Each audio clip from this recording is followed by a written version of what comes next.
mesyuarat khas pada hari ini dan memutuskan satu pilihan raya umum Dewan Undangan Sabah ke-17 hendaklah diadakan bagi mengisi kekosongan 73 kerusi Dewan Undangan tersebut.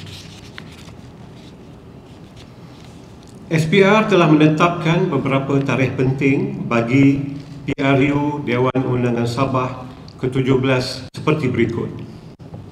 Yang pertama, tarikh keluar writ pada 16 Oktober 2025 pada hari ini.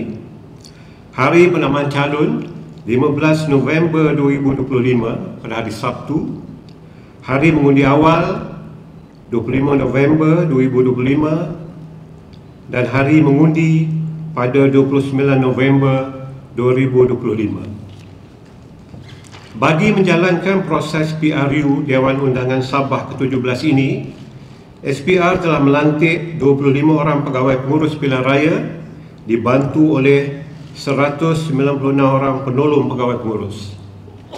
Manakala bagi tujuan memantau semua aktiviti kempen pilihan raya sepanjang tempoh rasmi berkempen, SPR akan menubuhkan 86 pasukan penguatkuasa kempen pilihan raya yang dianggotai oleh wakil-wakil daripada pihak Polis Diraja Malaysia, pihak berkuasa tempatan dan wakil-wakil calon yang bertanding.